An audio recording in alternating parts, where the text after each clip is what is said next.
आहे मुंबई गोवा महामार्गावर संगमेश्वरमध्ये दरड कोसळलेली आहे। संरक्षक भिंतीसकट ही दरड रस्त्यावर आली आहे। संगमेश्वरमधील कसबा शास्त्री पुलाजवळची ही संपूर्ण घटना आहे। दरड कोसळलेली आहे आणि त्याचमुळे एक लाईन तुर्तास वाहतुकीसाठी बंद ठेवण्यात आली आहे। त्यामुळे या ठिकाणी वाहतूक कोंडी निर्माण होते, तसंच दरडीच्या वरच्या 4 ते 5 घरांना धोका निर्माण झालाय। संरक्षक भिंतीच्या सुरक्षेचा मुद्दा त्यामुळे पुन्हा एकदा ऐरणीवर आलाय।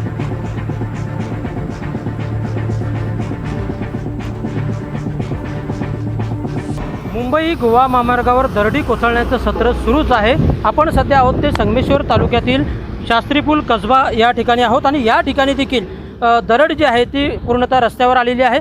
काल देखील या ठिकाणी दरड कोसळलेली होती आणि त्यानंतर आज पुन्हा या ठिकाणची दरड जी आहे ती संरक्षक भिंतीवरून पूर्णतः खाली आलेली आहे। आणि विशेष म्हणजे या दरडीच्या वरती जवळपास 3 ते 4 घरं आहेत आणि या 3 ते 4 घरांना या दरडीमुळे आता धोका निर्माण झालेला आहे आणि त्यामुळे संरक्षक भिंतींचा जो संरक्षणाचा मुद्दा आहे तो पुन्हा एकदा ऐरणीवर आलेला आपल्याला पाहायला मिळतो। आपण पाहू शकतो ह्या संरक्षक भिंतीचं जे काम चालू आहे आणि त्या संरक्षक भिंतीच्या जे अर्धवट आहे काम त्यावरून कशा पद्धतीने ही दरड जी आहे ती खाली आलेली आहे। या ठिकाणी पोल जे आहेत विजेचे ते देखील वाकलेले आपल्याला पाहायला मिळतात, ते देखील वरून दरडीसकट खाली आलेले आहेत आणि ही गोव्याकडे जाणाऱ्या मार्गिकेवर ही दरड आल्यामुळे इथली वाहतूक जी आहे ती थांबवण्यात आलेली आहे। इथली वाहतूक दुसऱ्या मार्गिकेकडून वळवण्यात आलेली आहे।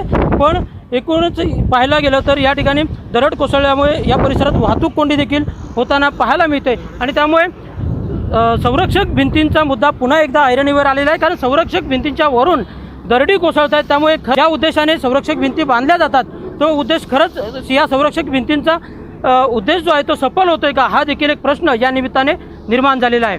राकेश गोडेकर, NDTV मराठी, संगमेश्वर, रत्नागिरी।